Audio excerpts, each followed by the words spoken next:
आप लोगों को व्हाइट बोर्ड नजर आ रहा है? जी सर। देखिए इसमें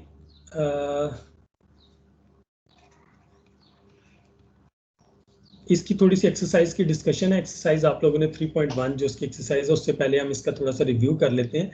नंबर 1 देखिए, आपके पास एक polynomial p of x is equal to a n xn plus an minus 1 xn minus 1 plus up to so on a1x plus a0।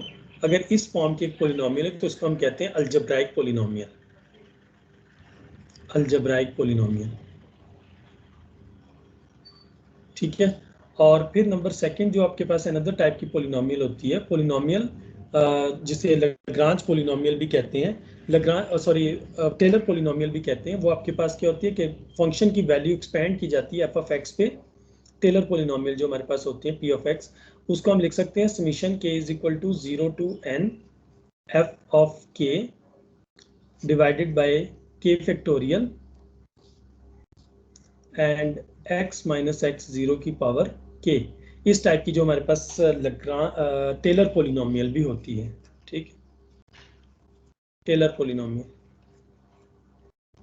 एक अनदर टाइप की आपके पास पोलिनोमियल है, that is the Lagrange polynomial, जो कि p of x is equal to summation k is equal to 0 to n f of x k and l k x। ये आपके पास कहलाती है लग्रांज पोलिनोमियल।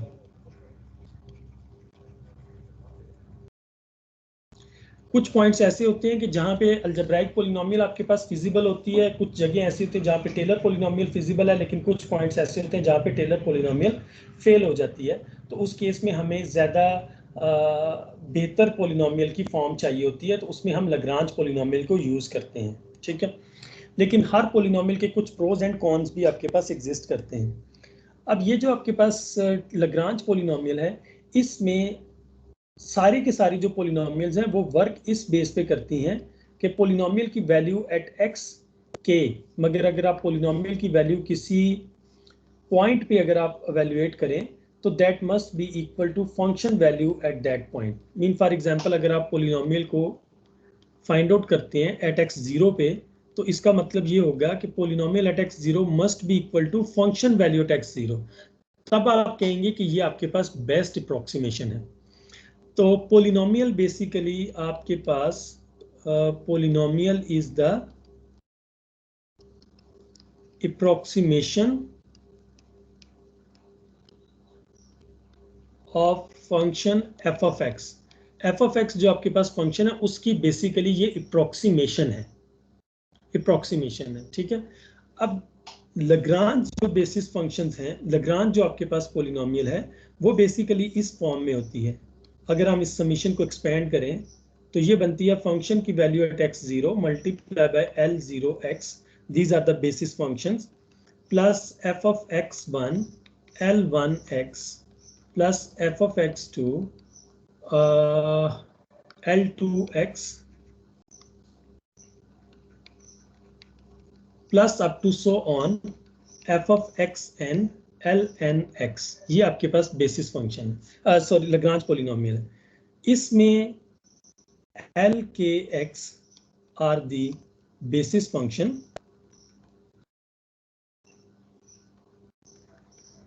with property। इनकी एक property आपके पास exist करती है, वो आपके पास क्या है कि L K X के sorry L K X I equals to 1। ये 1 रिजल्ट आएगा if I is equal to K। Mean दोनों के सबस्क्रिप्ट, L का सबस्क्रिप्ट और X का सबस्क्रिप्ट सेम होगा, तो हम कहेंगे कि ये हमारे पास इसका रिजल्ट इक्वल टू 1 होगा। अगर आपके पास ये दोनों डिफरेंट होंगे, if I is not equal to K, तो उस केस में ये 0 होगा। हमने ये प्रॉपर्टी पहले वेरीफाई भी की है, तो आपको पता है ये सिमिलर प्रॉपर्टी है जैसे क्रोनिक और डेल्टा की प्रॉपर्टी होती है, ये उससे सिमिलर आपके पास प्रॉपर्टी है, ठीक है। अब इसमें आपके पास देखिए होता क्या है कि बेसिस फंक्शन आपने फाइंड करने होते हैं, और बेसिस फंक्शन का फार्मूला आपके पास क्या होता है, एल के x is equal to product I is equal to 0 till n is the degree of the polynomial, and here is the condition I is not equal to k. Mean यहाँ पर जो k की value होगी वो value आप I को नहीं दे सकते. यहाँ पे x minus X I divided by X के माइनस एक्स जीरो, ये आपके पास कहलाते हैं basis function for polynomial. Polynomial के basis function, n is the degree of the polynomial. Clear है यहां तक?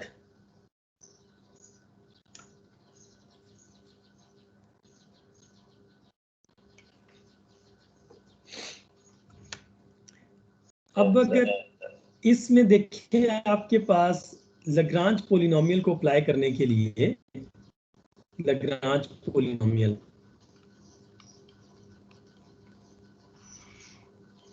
इसमें आपको दो चीजें रिक्वायर्ड होती हैं. एक चीज ये है कि आपको x0, x1, x2 up to so on xn, these are n+1 distinct points. ये आपको सबसे पहले डिस्टिंक्ट पॉइंट्स आर नोड्स हम इनको कहते हैं, ये गिवन होने चाहिए फर्स्ट ऑफ ऑल. सेकंड, आपको इन नोड पॉइंट्स के ऊपर फंक्शन की वैल्यू गिवन होनी चाहिए. f(x0), f(x1), f(x2) up to so on f(xn). ये सारी की सारी फंक्शन की वैल्यूज आपके पास नोन होनी चाहिए एट दीज नोड पॉइंट्स.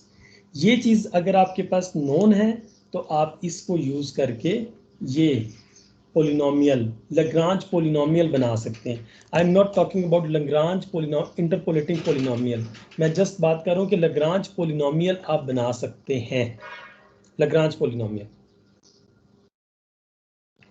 ठीक है, तो इसमें एक और चीज जो इम्पोर्टेंट थी वो आपके पास थी एरर इन पोलिनोमियल. हमने स्पेसिफिकली लग्रांज पोलिनोमियल की एरर देखी थी. तो एरर बेसिकली हम कैसे डिफाइन करते हैं? Error is equal to exact function minus approximated function का एब्सोल्यूट रिजल्ट. अब इस केस में लग्रांज इंटरपोलेटिंग पोलिनोमियल में ये हमारे पास होती है फंक्शन का derivative at n+1 divided by n+1 factorial, और फंक्शन का derivative at x at some point multiply by x minus x0, x minus x1 up to so on x minus xn. ये हमारे पास जो लास्ट टर्म है, इसका अगर हम absolute ले लें तो ये हमें एरर देगी. तो ये जो टर्म है ये आपके पास एरर है इन लग्रांज पोलिनोमियल. लग्रांज पोलिनोमियल में ये एरर है आपके पास.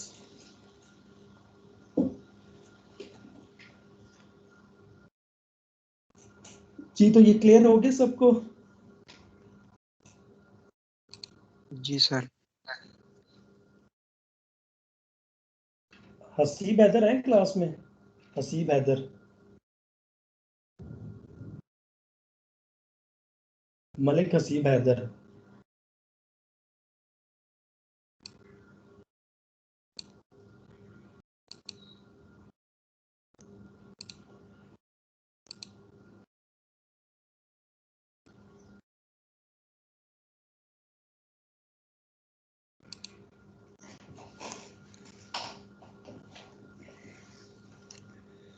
हसीब हैदर, आपको जरा थोड़ा सा कॉशियस रहना चाहिए, आपकी अटेंडेंस काफी लो है,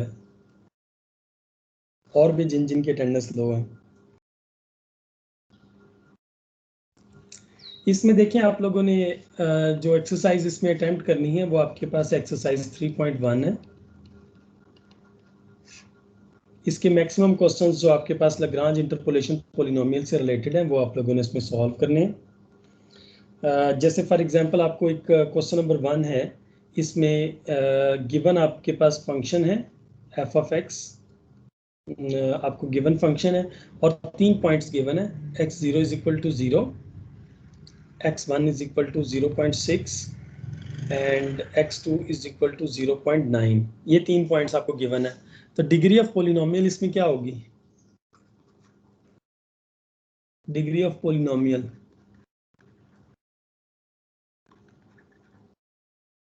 जी को बता सकते हैं? हाँ, डिग्री ऑफ पोलिनोमियल सर इससे एक ज्यादा होती है, जितने पॉइंट होते हैं उससे मेरे ख्याल से एक ज्यादा होती है। एक कम होती है, सही। एक कम 2। डिग्री ऑफ पोलिनोमियल 2, 2 डिग्री की पोलिनोमियल आप बना सकते हैं इसमें। इस क्वेश्चन में आपको कहा गया कि construct the interpolation polynomial of degree at most 1 and at most 2। अगर हम इसको लग्रांज पोलिनोमियल बनाएं, लग्रांज इंटरपोलेटिंग पोलिनोमियल, तो उस केस में आपके पास डिग्री 1 की जो पोलिनोमियल बनेगी P1x, जिसे मैं अगर कहूं, वो आपके पास जस्ट सिंपल ये आएगी, function value at x0 multiply by L0x plus function value at x1 L1x। ये डिग्री 1 की पोलिनोमियल है, डिग्री 1। क्योंकि डिग्री 1 की पोलिनोमियल फाइंड आउट करने के लिए आपको 2 पॉइंट्स रिक्वायर्ड है, x0 और फंक्शन की वैल्यू एट x0 पे, और x1 और फंक्शन की वैल्यू एट x1। अगर ये दो आपको चीजें ये गिवन है तो आप डिग्री ऑफ पोलिनोमियल 1 फाइंड कर सकते हैं। अगर आपने डिग्री ऑफ पोलिनोमियल 2 बनानी है, डिग्री ऑफ पोलिनोमियल 2, तो उस केस में आपको रिक्वायर्ड है x0 f of x0, x1 f of x1, x2 f of x2। ये 3 पॉइंट्स आपको रिक्वायर्ड है degree of polynomial 2, degree of polynomial 2 बनाने के लिए, क्वाड्रेटिक पोलिनोमियल बनाने के लिए। तो P2x आपके पास बनेगा f of x0 multiply by L0x plus f of x1 L1x plus f of x2 L2x। ये आपके पास डिग्री ऑफ पोलिनोमियल 2 बनेगी।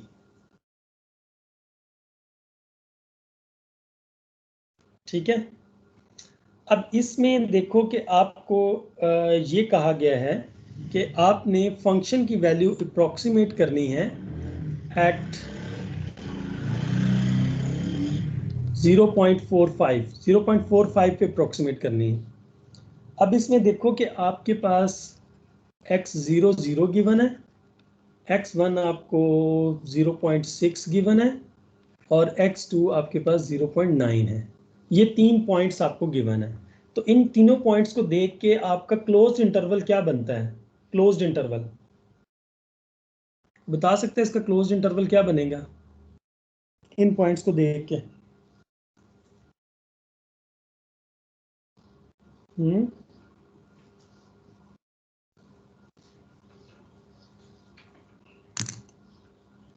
जी, क्लोज्ड इंटरवल क्या बनेगा?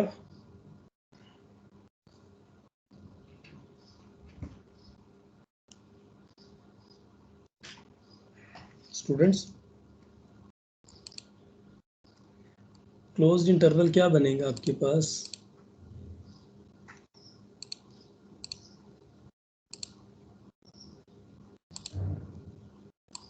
किसी को नहीं पता इस बारे में? सर आप भी बता दो। मैंने तो बता ही देना, किसी आप में से भी तो कोई हिम्मत करे।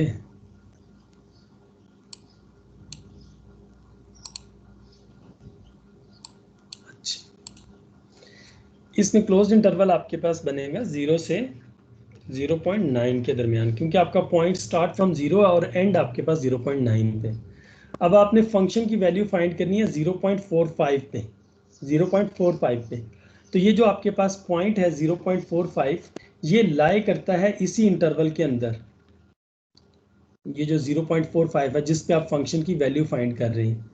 तो जब हम किसी फंक्शन की वैल्यू फाइंड करते हैं किसी ऐसे पॉइंट पे जो इंटरवल के अंदर ही लाई कर रहा हो, तो इस प्रोसेस को हम कहते हैं, this process is called the interpolation. Interpolation मतलब आपको जो गिवन इंटरवल है उसी इंटरवल के दरमियान से किसी पॉइंट के ऊपर अगर आप पोलिनोमियल की वैल्यू फाइंड करें या फंक्शन की वैल्यू फाइंड करें तो this process is called the interpolation. लेकिन अगर आप कोई पॉइंट ऐसा कंसीडर करें जो आपके पास इस इंटरवल के अंदर एग्जिस्ट ना करता हो तो उस केस में जब हम फंक्शन की वैल्यू फाइंड करते हैं तो वो आपके पास कहलाता है एक्सट्रापोलेशन, जिसे हम प्रिडिक्शन भी कहते हैं। और इंटरपोलेशन गिवन पॉइंट्स में से, गिवन डाटा पॉइंट्स में से किसी दरमियान के किसी डाटा पॉइंट के ऊपर वैल्यू फाइंड करना, वो आपके पास इंटरपोलेशन है। देखिए ये जो आपके पास इंटरपोलेशन और ये जो पोलिनोमियल है, एक मिनट होल्ड कीजिएगा।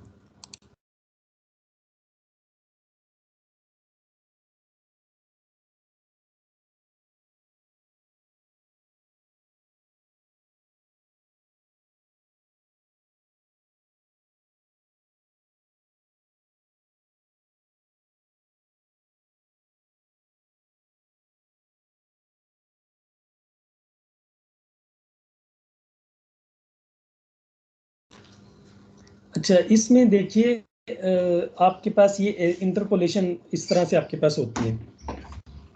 अच्छा, आप लोगों देखिए एक जो मोस्ट प्रोबेबली आप लोगों ने नेक्स्ट जो असाइनमेंट आप लोगों ने सॉल्व करनी है, वो असाइनमेंट आपके पास एक आप लोगों को कुछ डाटा कलेक्ट करना पड़ेगा और उस डाटा की बुनियाद पे आपने वो असाइनमेंट कलेक्ट करनी है। उसकी मैं आपको हिंट आपको दे देता हूँ कि जैसे फॉर एग्जांपल देखिए हम इंटरपोलेशन को यूज़ कहाँ पे करते हैं। मोस्टली एक्सट्रापोलेशन और इंटरपोलेशन दो चीज़ें हैं जो हम यूज़ करते हैं। इंटरपोलेशन बेसिकली क्या है कि आपको अगर एक फॉर एग्जांपल ए और बी एक क्लोज्ड इंटरवल गिवन है, अगर आप इन पॉइंट इस इंटरवल के दरमियान के जो पॉइंट्स हैं, जैसे कोई भी आपके पास पॉइंट इन दोनों के दरमियान कोई एक ऐसा पॉइंट लाया करता है जिस पे आप फंक्शन की वैल्यू फाइंड करना चाहते हैं, तो इस प्रोसेस को हम कहेंगे इंटरपोलेशन। मतलब इंटरपोलेशन हम मिसिंग वैल्यू जो होती है, missing data points, missing data कुछ ऐसे डाटा पॉइंट्स जिन पे वैल्यू फंक्शन की मिसिंग होती है, उनको फाइंड करने के लिए हम यूज़ करते हैं इंटरपोलेशन को।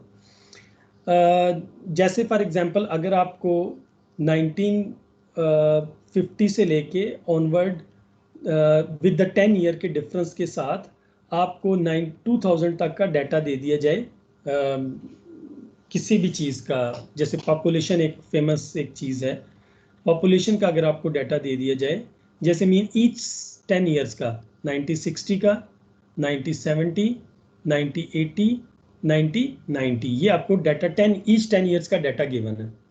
लेकिन आप इंटरेस्टेड हैं इनमें से किसी एक के दरमियान डाटा फाइंड करने की, जैसे आप 1955 का डाटा फाइंड करने में इंटरेस्टेड हैं, तो 1955 की इंफॉर्मेशन आपके पास मिसिंग है, तो इस 1955 की इंफॉर्मेशन को फाइंड करने के लिए आपने जो इस डाटा पॉइंट्स को यूज़ करके पोलिनोमियल बनाई है, आप x को 1955 लेके इस पोलिनोमियल को सॉल्व करके 1955 पे जो मिसिंग इंफॉर्मेशन है वो आप फाइंड कर सकते हैं। इसी तरह अगर आपको यहाँ पे 1995 की इंफॉर्मेशन चाहिए तो उस केस में भी आप इस पोलिनोमियल को यूज़ करके 1995 का डाटा ले सकते हैं। तो ये जो प्रोसेस आपके पास कहलाता है, this process is called interpolation. तो मेरे ख्याल में इन अदर वर्ड्स हम ये कह सकते हैं कि हमें जो गिवन इंफॉर्मेशन होती है उस गिवन इंफॉर्मेशन में से जो पॉइंट, जिन पॉइंट्स के ऊपर इंफॉर्मेशन हमारे पास मिसिंग होती है, उसको फाइंड करना through polynomial, that's called the interpolation. एक दूसरी आपके पास टर्म यूज की जाती है, वो आपके पास है एक्स्ट्रापोलेशन। एक्स्ट्रापोलेशन बेसिकली आपके पास क्या प्रिडिक्शन है, प्रिडिक्ट करते हैं आप चीज़ों के बारे में। जैसे फॉर एग्जांपल आपने एक सर्टन ट्रेंड देखा, जैसे पाकिस्तान में अगर आप सर्टन ट्रेंड देखें कि मोबाइल फ़ोन्स का यूज़ जो है, स्मार्टफोन्स का यूज़, उसका आपने एक ट्रेंड देखा, आपने कुछ डाटा इकट्ठा किया, जैसे मंथ वाइज आप डाटा इकट्ठा करें कि मंथली इतने स्मार्टफोन सेट्स जो हैं वो सेल आउट हो रहे हैं और इतने स्मार्टफोन सेट्स बाहर से पाकिस्तान के अंदर आ रहे हैं, ठीक है। तो आप इन डाटा को देखते हैं, इस डाटा को कलेक्ट करने के बाद आप उसको कुछ मैनिपुलेशन में मैथमेटिकल टर्म्स यूज़ करके आप उसके बारे में प्रिडिक्शन करते हैं कि जैसे 2022 में इतने लोगों के पास स्मार्टफोन्स हो जाएंगे, या इतनी पॉपुलेशन के इतनी परसेंटेज के पास जो एक्सेस है, इंटरनेट की एक्सेस है, वो आपके पास बढ़ जाएगी। तो इस तरह के जितने भी काम जिसमें हम करते हैं, जिसमें हम प्रिडिक्शन कर रहे होते हैं, वो आपके पास कहलाता है एक्स्ट्रापोलेशन।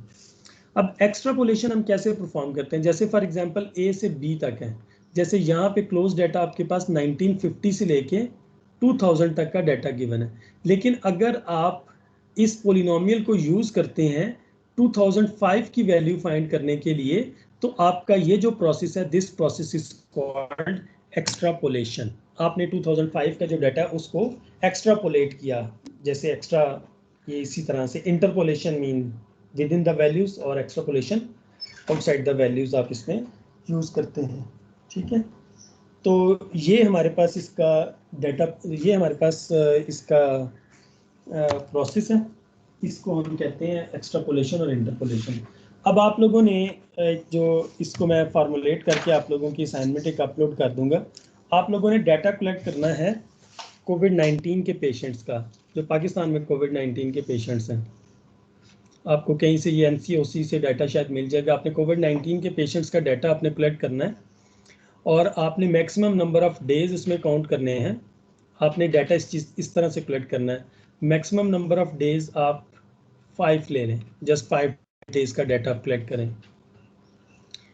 जैसे डे 1 है, डे 2, डे 3, डे 4, डे 5, ये आपके पास 5 डेज का डाटा है, ये डेज हैं।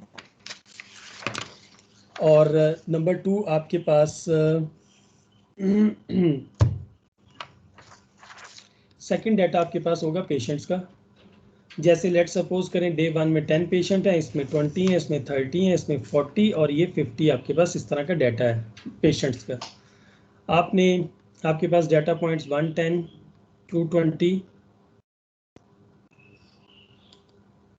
110, 220, 330 और 440 एंड 550, ये आपके पास डाटा आ जाता है। अब आपने क्या करना है, इस डाटा को यूज करके आपने लाग्रांज इंटरपोलेशन पॉलिनोमियल बनानी है, लाग्रांज इंटरपोलेशन पॉलिनोमियल। ठीक है, तो आपने इस असाइनमेंट में करना ये है कि आपने मैक्सिमम 5 डेज का डाटा लेना है, उसके अगेंस्ट हर डे में आपके पास पॉजिटिव नंबर्स रेशियो मौजूद है। जैसे डे 1 में 4000 लोग अफेक्टेड हैं, डे 2 में समथिंग, जो डे 2 का जो करंट डाटा होगा आपने सिर्फ वो कंसीडर करना है, मीन एक्यूमुलेटेड डाटा नहीं, करंट डाटा सिर्फ कलेक्ट करना है। ये x0 है, ये x1 है, ये x2 है, ये x3 है, और ये आपके पास x4 है। तो आपको टोटल 1 2 3 4 5 पॉइंट्स गिवन है, तो डिग्री ऑफ पोलिनोमियल आपके पास 4 होगी। Degree of polynomial is equal to 4।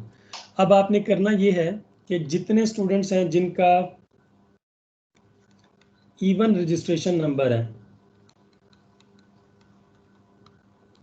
जिनके एंड वाला जो डिजिट है, रजिस्ट्रेशन का जो एंड वाला डिजिट है वो इवन नंबर है, वो सारे का सारा डाटा कलेक्ट करेंगे 2 4 6 8 और 10 का।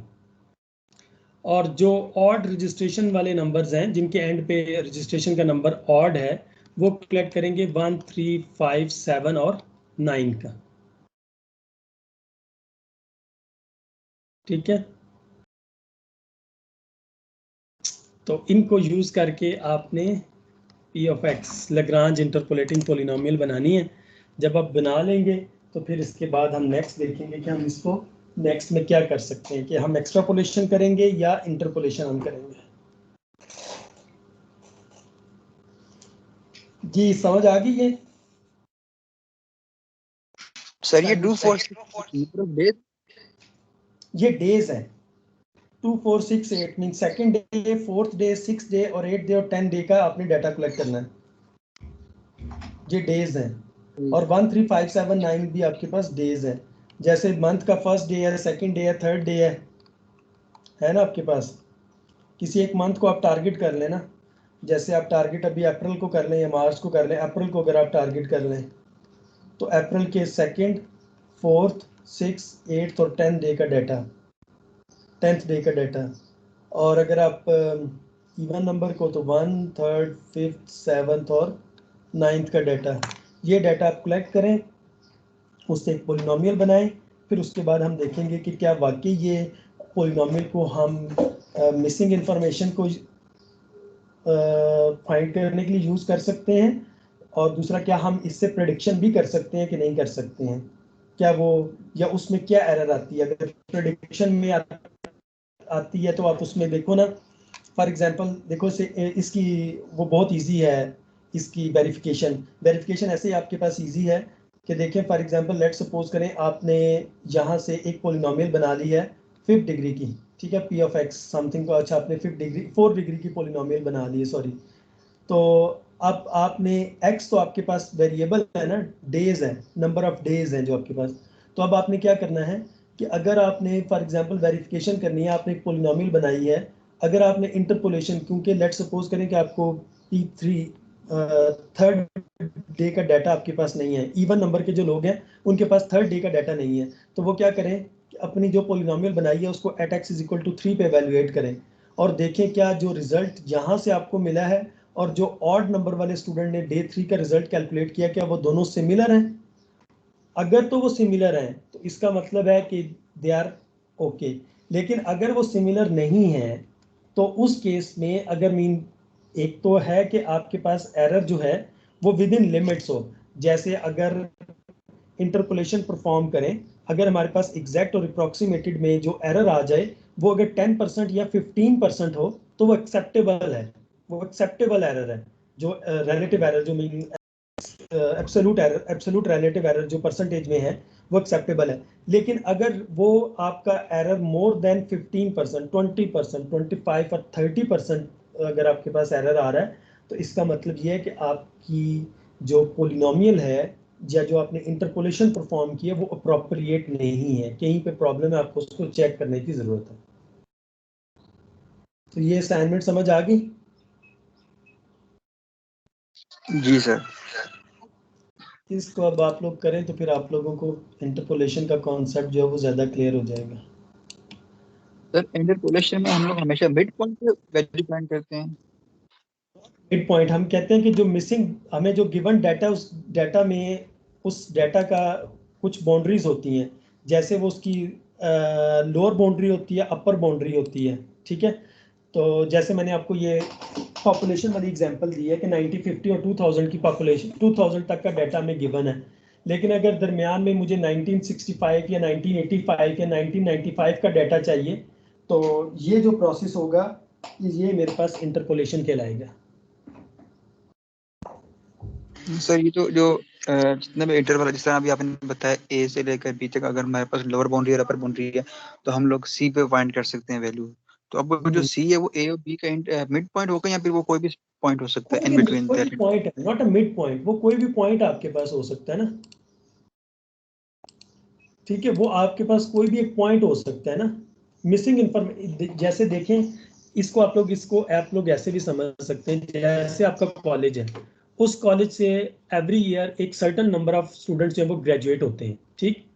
आप फॉर एग्जांपल उसके बारे में कुछ स्टडी करना चाहते हैं कि कैसे मतलब ना कितने नंबर ऑफ स्टूडेंट्स इन हुए और कितने नंबर ऑफ स्टूडेंट्स उसमें से पास आउट हुए, लेट सपोज करें। आप एडमन से जाके डाटा लेते हैं, एडमन आपको कुछ ईयर्स का डाटा दे देती है, लेकिन दरमियान में कुछ ईयर्स का डाटा उसके पास मिसिंग है, कुछ ईयर्स का डाटा, ठीक है। तो वो कुछ ईयर्स के डाटा जो मिसिंग डाटा है उसको आप फाइंड करना चाहते हैं, तो उसके लिए एक बेहतरीन सोल्यूशन ये है कि आप इंटरपोलेशन करें।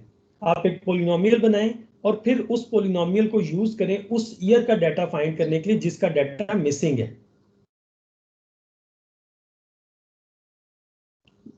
समझ आ गई? Yes sir. ये बेसिकली इंटरपोलेशन का यूज है अगर कोई करना चाहे तो, ठीक है। खाली हवा में बातें करने का कोई फायदा नहीं है।